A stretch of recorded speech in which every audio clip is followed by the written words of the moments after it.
On March 3, 2025, Christiane Salvador and her husband Philip joined a large group kayaking through Tiger Creek Canal in Polk County, Florida. Approximately 20 paddlers were traveling together through the narrow waterway. The size of the group offered a sense of security. They were not alone in an isolated part of the canal. Kayaks stretched ahead and behind them, with other people always within sight. Christiane moved through the water without seeing an alligator.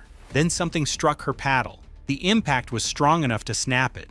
Before she could understand what had happened, her kayak overturned and dropped her into the canal.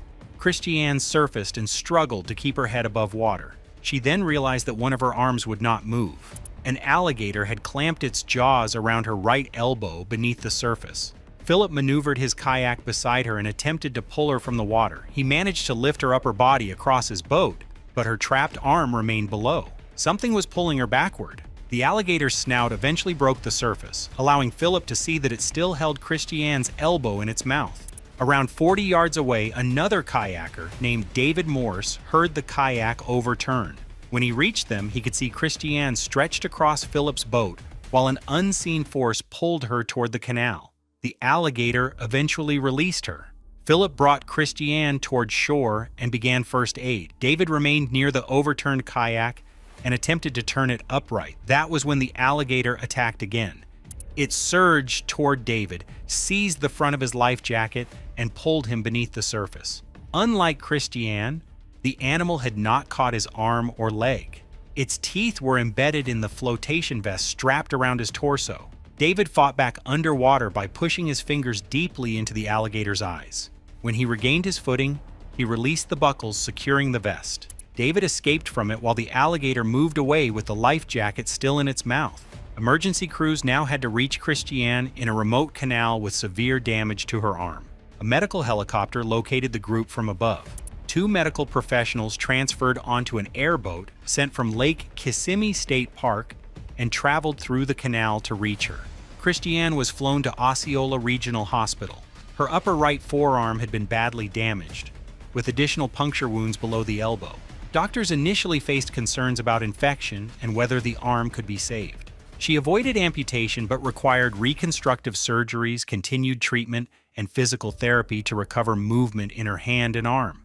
Wildlife officers later located and killed an 8-foot 3-inch female alligator believed responsible. The attack itself was not captured on verified video. Its sequence became known through Christiane, Philip, David, the surrounding kayakers, and the official wildlife investigation. A group of 20 people had entered the canal together, but when the first kayak overturned, the alligator managed to attack 2 of them before anyone fully understood what was beneath the water. On the night of April 27, 2025, a polar bear entered the area around Pyramiden, an isolated former mining settlement in Norway's Svalbard archipelago. Most of the town had been abandoned decades earlier. Its empty buildings, open snowfields, and small population created a place where wildlife could approach with little warning. A tourist named Rebecca Bach was staying at a nearby hotel when people inside became aware of the bear. From the safety of the building, she began recording. Outside, a man carrying a firearm moved across the snow toward the animal. He was reportedly attempting to frighten it away from the settlement. At first, there was considerable distance between them. The polar bear stood near the buildings while the man remained closer to a parked snowmobile. The vehicle offered his fastest escape, but he had stepped away from it with the firearm in his hands. He fired a warning shot. The sound was intended to drive the bear back. Instead, the animal turned toward him. For a brief moment, neither moved quickly. The man watched the bear while holding his position, apparently waiting to see whether the warning had worked. Then the polar bear began running. The distance closed almost immediately. The man handled the firearm, but there was no longer enough time to depend on it. As the bear continued directly toward him, he dropped the weapon into the snow and turned away. His snowmobile was several steps behind him. The footage shows him sprinting toward it while the polar bear follows across the same open ground. There is no wall, fence, or other obstacle between them. The man reaches the machine, climbs aboard, and attempts to move.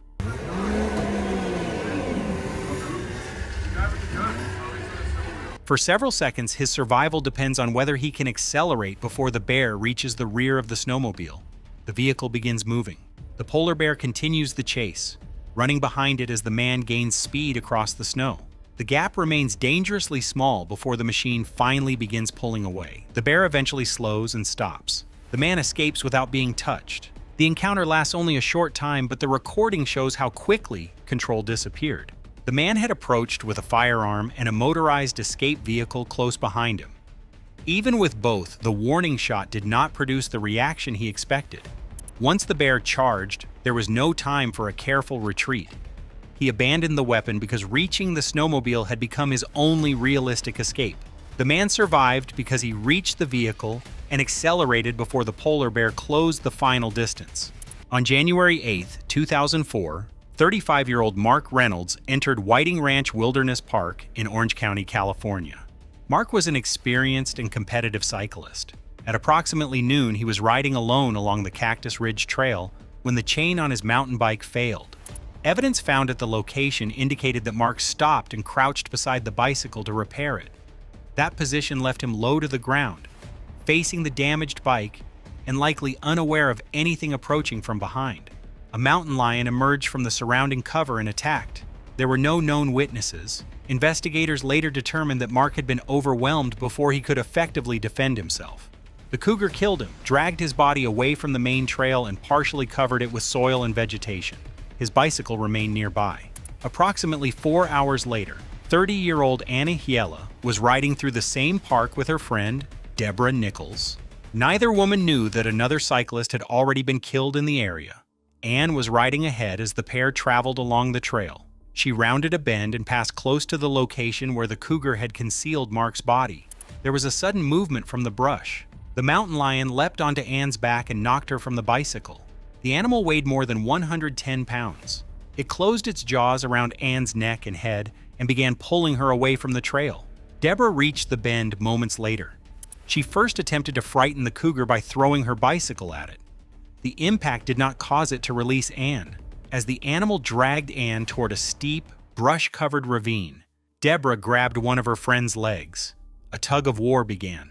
The mountain lion pulled Anne by the neck while Deborah held her lower body and resisted with all her strength. Despite Deborah's efforts, the cougar continued, dragging both women through the brush. It moved roughly 30 feet from the trail. Their screams attracted other cyclists. The riders gathered rocks and began throwing them at the cougar. Some moved closer and struck at it while Deborah refused to release Anne's leg. The animal continued holding Anne for several minutes before the repeated attack from the cyclists finally forced it to let go. It retreated into the vegetation. The group lifted Anne and carried her back toward the trail. She had severe bite wounds to her face and neck, along with injuries across her upper body. Emergency crews evacuated her to a hospital. Anne remained hospitalized for 8 days and underwent extensive surgery. Her helmet was believed to have provided some protection, while the cougar held her head in its jaws. As authorities searched the park, they discovered Mark Reynolds' bicycle and then his concealed body. The two apparently separate emergencies were now connected. That night, deputies located a male mountain lion near the place where Mark had been found. The animal appeared unwilling to leave the area and was killed when it presented a continuing threat. Investigators concluded that the same cougar was responsible for both attacks. Mark had entered the park alone and was attacked while crouched beside his disabled bicycle. Hours later, Anne unknowingly approached the location where the cougar had stored his body. Anne survived because Deborah moved directly toward the attack, maintained her grip even while being pulled into the ravine, and continued resisting until other cyclists arrived. Mark had no one nearby to intervene.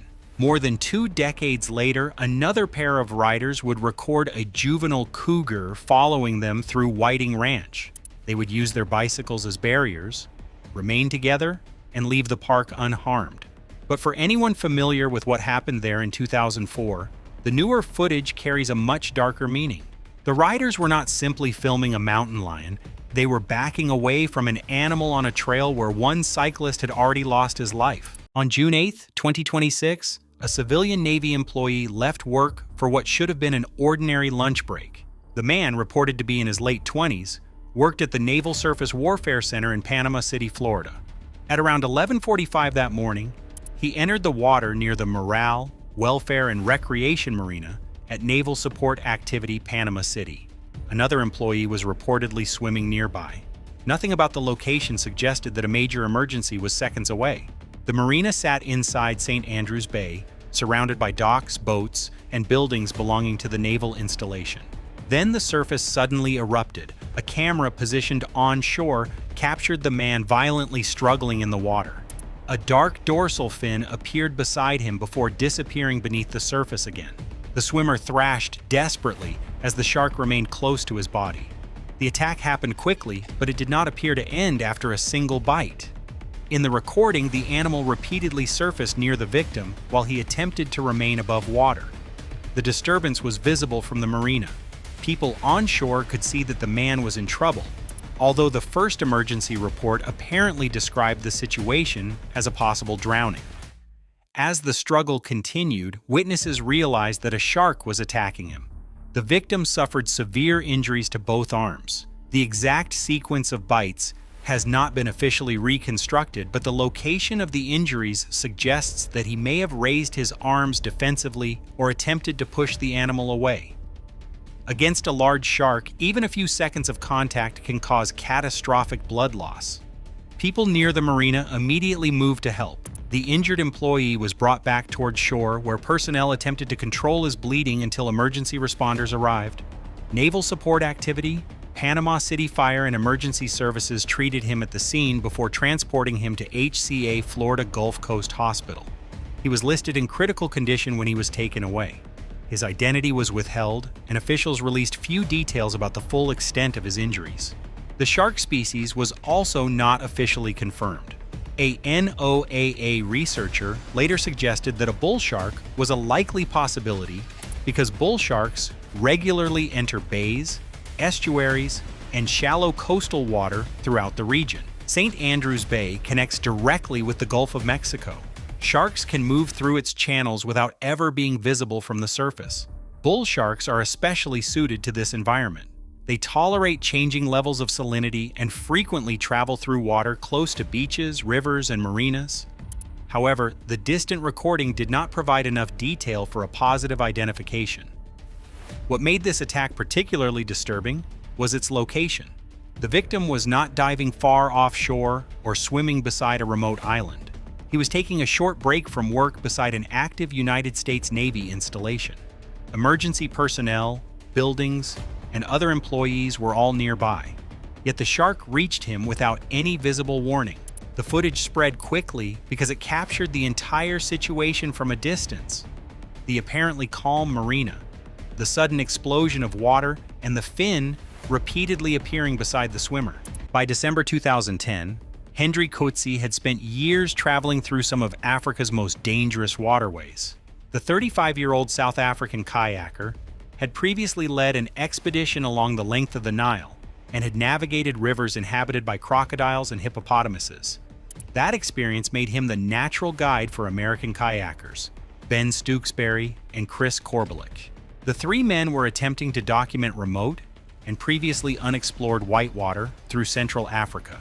Their journey would eventually become the documentary Kadoma. Hendry understood that the greatest threat did not always come from the rapids. He instructed Ben and Chris to avoid the banks where crocodiles rested, remain clear of quiet eddies, where hippopotamuses could hide and maintain a tight formation whenever they crossed calm sections of water. For weeks, the method appeared to work. On December 7th, the group entered a quiet section of the Cougar River in the Democratic Republic of the Congo.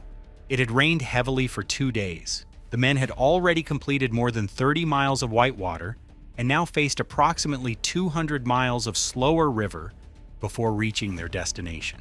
Earlier that day, they had noticed several small crocodiles. None appeared large enough to threaten the kayaks. When they entered the flat water, the three men formed a close triangle in the middle of the river. The channel was approximately 100 feet wide. Hendry paddled in the center, with Ben slightly ahead on one side and Chris behind on the other. Only 4 or 5 feet separated their boats. They remained close enough that their paddles could have collided. The river appeared calm. Chris briefly glanced toward Hendry to check their spacing. At that exact moment, a crocodile erupted from behind the group. There had been no visible wake and no warning from the shoreline. The animal rose beside Hendry's left shoulder and seized him directly from the kayak. The crocodile pulled Hendry beneath the surface almost immediately. Ben and Chris could only watch as Hendry's red kayak overturned and shook violently for approximately 20 seconds. The crocodile was pulling his body from the tight cockpit below the surface. Then the movement stopped. The empty kayak drifted free. The two surviving men remained exposed in the same river, with no way of knowing where the crocodile had gone. They paddled downstream as quickly as possible and reached a village less than a mile away. Hendry's kayak later floated past them. There were no obvious scratches or damage showing what had happened. His body was never recovered. Villagers familiar with the river estimated that the crocodile may have been approximately 15 feet long, although its exact size could not be confirmed. The expedition cameras recorded Hendry throughout the journey and documented the aftermath, but the fatal strike itself was not clearly captured. It happened too quickly and from outside the camera's view. 3 highly experienced kayakers had crossed nearly 1,000 miles together. They were following the safety formation designed to protect them. Yet on a calm section of river, with his companions only feet away, Hendry disappeared before either man had a chance to reach him. While filming the BBC documentary series The Polar Bear Family and Me, Scottish wildlife filmmaker Gordon Buchanan traveled to Svalbard, a Norwegian Arctic archipelago where polar bears move across sea ice and frozen coastline. Getting close footage of a wild polar bear presented an obvious problem. Unlike a zoo animal, the bear would not be separated from Gordon by permanent fencing. He needed a protected position that could be placed directly on the ice. The production used a reinforced transparent filming pod known as the ice cube. Its clear walls allowed Gordon to see and film in every direction, while the structure was designed to prevent a bear from reaching him. Once inside, however, he had no quick way to retreat should the pod fail. Gordon entered the box and waited. For a period, the frozen landscape around him remained empty. Then a female polar bear appeared. The animal moved closer and began investigating the unfamiliar structure on the ice. At first, she walked around it, examining the transparent walls and sniffing along its edges. Gordon remained seated with his camera as the bear approached the panel directly in front of him. Only a few centimeters now separated them. The polar bear pressed her nose against the pod. Then the investigation became more forceful. The bear rose against the structure, struck it with her paws, and pushed her weight onto the panels. Powerful animals on the planet. One of the most intimidating animals on the planet. She bit at the edges and searched around its openings, repeatedly testing for a way inside. Every impact traveled through the small enclosure. Gordon could see the animal's teeth, claws, and breath against the clear wall, but he could not move farther away. The pod was only large enough to contain him and his filming equipment. The bear continued for approximately 40 minutes. She circled the ice cube, returned to the same areas, and applied pressure from different directions. At times, the pod visibly shifted as the animal pushed against it. The structure held, but Gordon had no way of knowing how much force the pod could continue absorbing. He remained seated while the bear repeatedly tested the only barrier separating them. Eventually, the animal stopped attacking the enclosure and moved away. Gordon emerged unharmed. The incident was not a physical mauling because the ice cube prevented the bear from touching him, but the footage recorded a sustained attempt by a wild polar bear to reach the person inside. There was no conventional fence, vehicle, or nearby building providing another layer of protection. For approximately 40 minutes, Gordon remained visible and close enough for the animal to smell through the pod.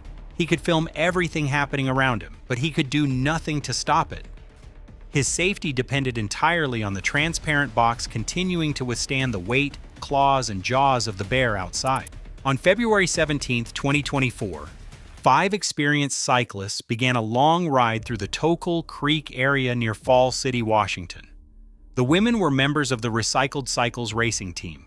They were accustomed to riding long distances through difficult terrain, and they were traveling together rather than alone. Carrie Berger, age 60, was among them. By the time the group reached a remote logging road, they had covered approximately 19 miles. The cyclists were divided into 2 small groups but remained close to one another. There was no warning that a predator was approaching them. 2 cougars suddenly emerged from the brush. One continued toward the trees.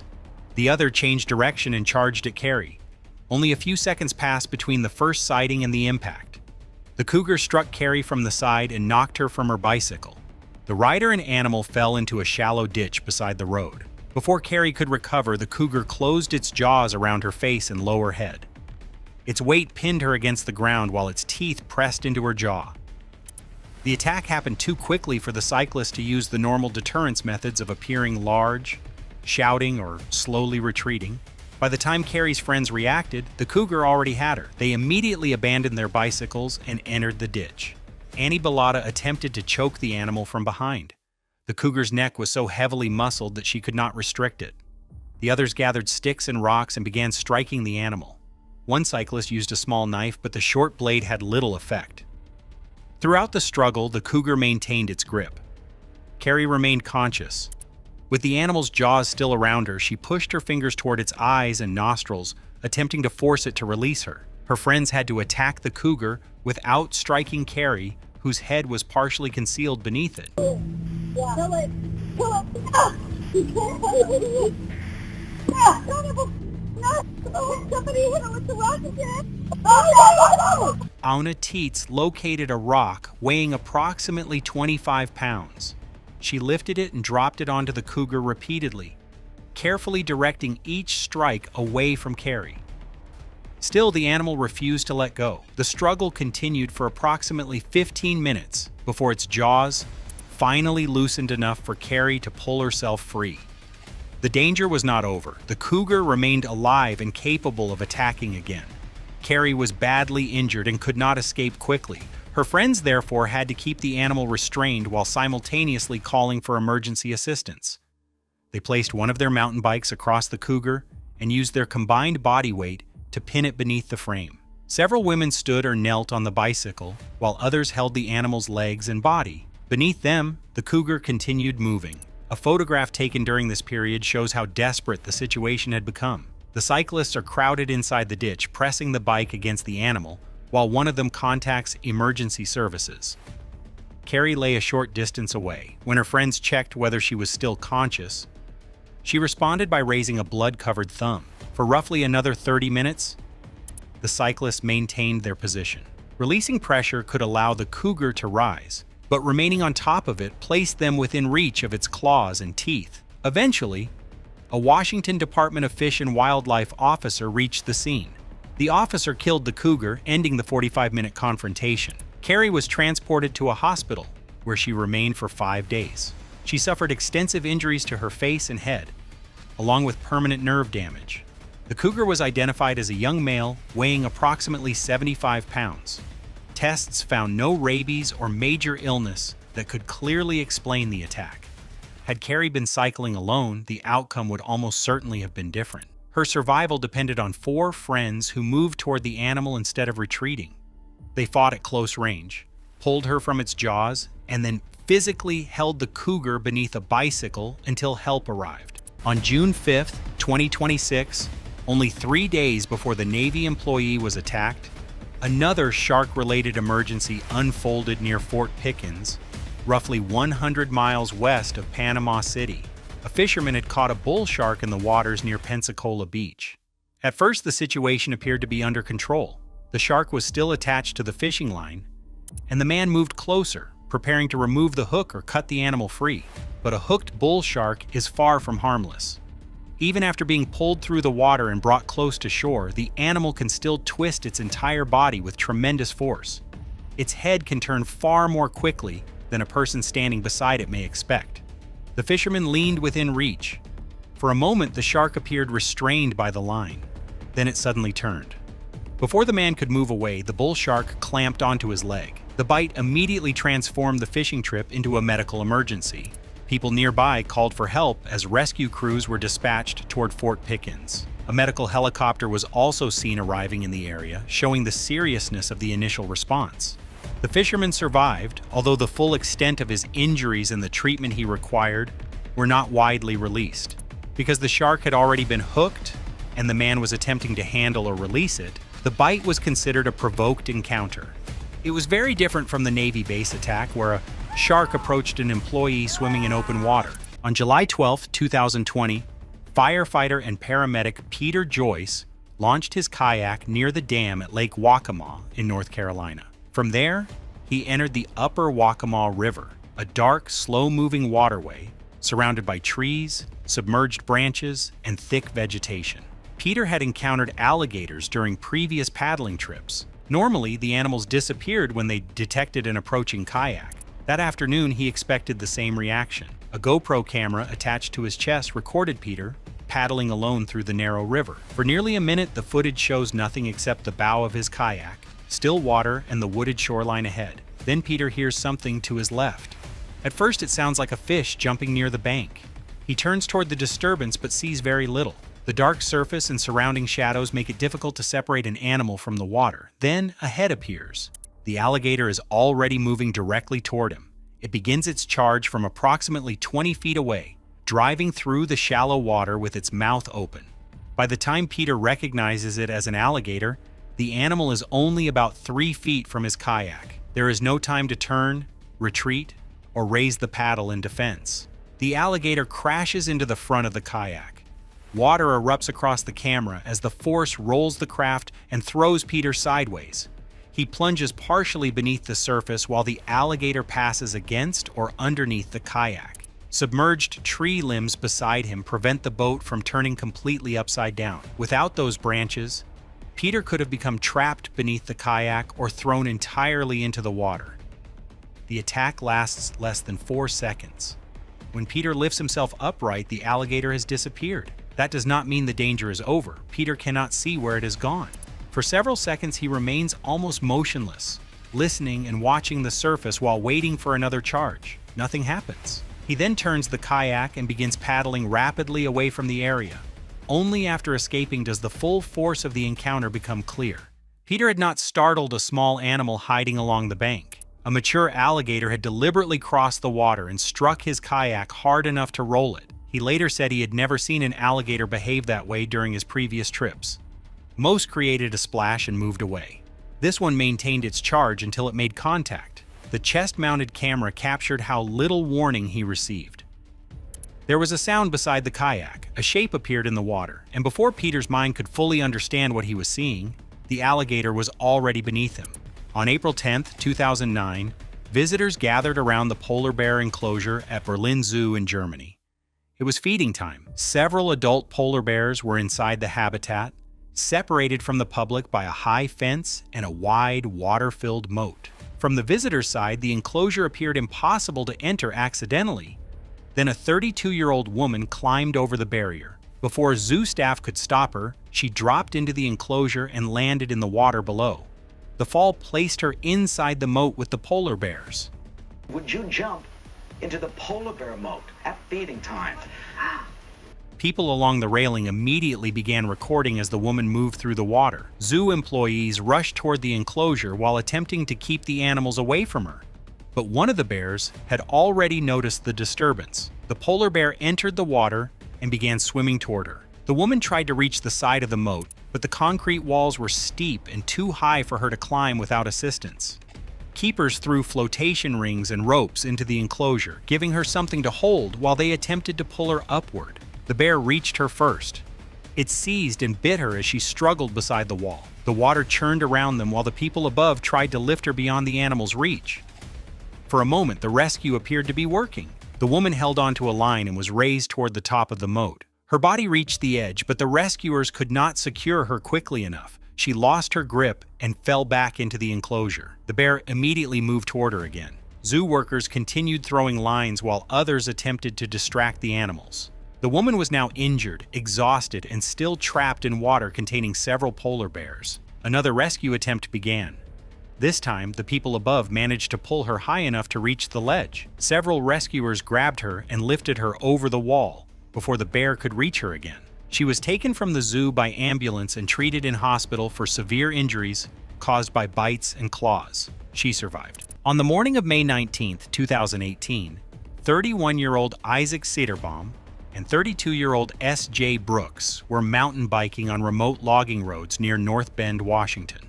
The route passed through the forested foothills of the Cascade Mountains, approximately 30 miles east of Seattle. At around 11:20 that morning, The cyclists realized that a cougar was following them. They stopped instead of attempting to outrun it. Both riders dismounted, faced the animal, and tried to make themselves appear threatening. They shouted, raised their bicycles, and made loud noises. When the cougar continued approaching, one of the cyclists struck it with a bicycle. The action appeared to work. The animal retreated, and the riders believed the immediate danger had ended. They stopped to catch their breath. Then the cougar returned. This time it did not remain at a distance. The animal lunged at Isaac and seized his head in its jaws. It pulled him to the ground and began shaking him violently. Isaac suffered deep wounds but remained conscious during the attack. As the cougar held him, S.J. Brooks began moving away. The movement redirected the animal's attention. The cougar released Isaac and pursued Brooks. Isaac was badly injured and losing blood, but the cougar had left him alive. He reached his bicycle and rode away in search of mobile phone reception. The logging road passed through an isolated area where a call could not immediately connect. Isaac continued for approximately 2 miles before finding enough service to contact emergency dispatchers. He reported that both riders had been attacked and that Brooks was still missing in the forest. I got attacked by a mountain lion. My friend is up there. I'm so worried about my friend. They located one of the bicycles abandoned on the road and began searching the surrounding woodland. Brooks was discovered away from the trail. The cougar was standing nearby. Brooks had suffered fatal injuries. The animal retreated when officers approached. Wildlife agents later used tracking dogs to locate it and killed it several hours after the attack. Early descriptions suggested that the cougar was abnormally thin. A later examination at Washington State University found no obvious disease, injury, or physical abnormality that fully explained its behavior. The sequence of events demonstrated how unpredictable a determined cougar can be. Isaac and Brooks had followed the standard advice. They faced the animal, made noise, used their bicycles defensively, and successfully drove it away once. The fatal mistake was not necessarily something either cyclist had knowingly done. The cougar simply returned after they believed the confrontation had ended. When it attacked Isaac, Brooks was left with almost no safe option. Remaining close meant confronting a cougar already attacking another person. Moving away created the movement that drew the animal's attention. Isaac survived severe wounds and was hospitalized. Brooks became the first person killed by a cougar in Washington in 94 years. There was no camera recording the attack itself. However, Isaac's emergency call, the abandoned bicycles, and the search operation documented what happened after the riders disappeared into the forest. The case remains one of the clearest examples of a cougar returning after it has seemingly been frightened away. On June 7, 2024, the Florida Panhandle experienced an even more alarming sequence of attacks. At approximately 1:20 in the afternoon, a 45-year-old woman was swimming near Watersound Beach in Walton County. She was reportedly beyond the first sandbar with her husband when a shark attacked her. The animal caused severe injuries to her midsection and left arm. Part of the arm later had to be amputated. Emergency crews airlifted her to a hospital in critical condition. Authorities began closing the surrounding beaches, but before the warning could spread across the entire coastline, another attack occurred approximately 4 miles away. Around 90 minutes after the first incident, a group of teenage girls was standing in waist-deep water near Seacrest or Inlet Beach. A shark suddenly entered the shallows and attacked 2 of them. One girl, 15-year-old Lulu Gribben, suffered devastating injuries to her hand and leg. She later lost her left hand and part of her right leg. A second teenager, 17-year-old McCrae Faust, was bitten on the foot but suffered less severe injuries. People on the beach rushed into the water and pulled the girls to safety. Tourniquets were applied before medical helicopters transported the most seriously injured victim to the hospital. 3 people had been attacked in 2 separate incidents within approximately 90 minutes. Authorities closed the water and raised double red warning flags along affected beaches. The attacks shocked Walton County because serious shark encounters were considered extremely uncommon there. Officials described the events as an anomaly, especially because multiple victims were attacked in such a short period and within the same coastal area. Whether the same shark was responsible for both incidents was never conclusively established. However, the attacks demonstrated how quickly danger could move along the Panhandle coastline and how difficult it could be to warn every swimmer before another encounter occurred. In May 2012, 26-year-old Thomas Swiater Jr. took his kayak onto Triplet Lake in Castleberry, Florida. It was around 7 in the evening, and Thomas was fishing for bass. Sitting with him in the small kayak was Buffy, his girlfriend's Yorkshire Terrier. A camera attached to Thomas's helmet recorded the trip from his point of view. For most of the recording, nothing appears unusual. Thomas slowly moves across the lake, surrounded by quiet water and houses along the shoreline. Buffy remains close to him while he watches his fishing line. There is no visible warning that an 8-foot predator is moving somewhere beneath the surface. Thomas continues fishing until his attention is drawn toward movement beside the kayak. Before he can clearly identify what is approaching, the water explodes. A large alligator surges upward and slams directly into the side of the kayak. Its head rises far enough from the water to strike Thomas on the arm. The force rocks the narrow craft violently, throwing Buffy out of the kayak and into the lake. For Thomas, the danger immediately changes. He is still sitting only inches above the alligator, but the small dog is now struggling in the same water as the predator. Fortunately, Buffy's leash is attached to Thomas. He grabs the leash and pulls her back toward the kayak. For several terrifying seconds, Thomas must lean toward the water to recover her, while the alligator remains beneath or beside the boat. He manages to lift Buffy back inside before the animal can reach her. The danger, however, has not passed. Thomas sees the alligator move beneath the kayak.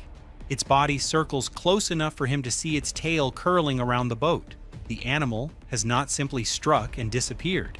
It remains directly below him. Thomas estimated that the alligator was approximately 8 feet long. With Buffy back aboard, he begins paddling away as quickly as possible. Every movement of the paddle carries the risk of attracting the animal again, but remaining still would leave them directly above it. The alligator does not launch a second attack. Thomas reaches safety without suffering a serious injury, and Buffy is also unharmed. The helmet camera, however, preserves the moment the calm fishing trip transformed without warning. Thomas believed the alligator may have been attracted to Buffy. Wildlife officials offered another explanation. The animal may have viewed the kayak as another large alligator entering its territory. Whatever caused the charge, Thomas had almost no time to react. On July 29, 1994, 29-year-old Australian tourist Catherine Warburton visited the Alaska Zoo in Anchorage. Inside one enclosure was Binky, an adult male polar bear who had become one of the zoo's best-known animals. Between Catherine and the bear were 2 public safety barriers, followed by the metal enclosure itself. From the normal viewing area, getting a close photograph was difficult. Catherine crossed the first barrier, then she crossed the second. With the crowd now behind her, she moved close to the enclosure and positioned herself near the bars, apparently trying to take a photograph from only a short distance away. Binky appeared to be contained. The metal enclosure prevented his entire body from reaching her, and for a moment, Catherine remained just outside it. But the spaces between the bars still allowed the bear to reach anyone standing close enough. Without warning, Binky lunged toward her. The bear caught Catherine by the leg and pulled her against the enclosure before she had time to retreat.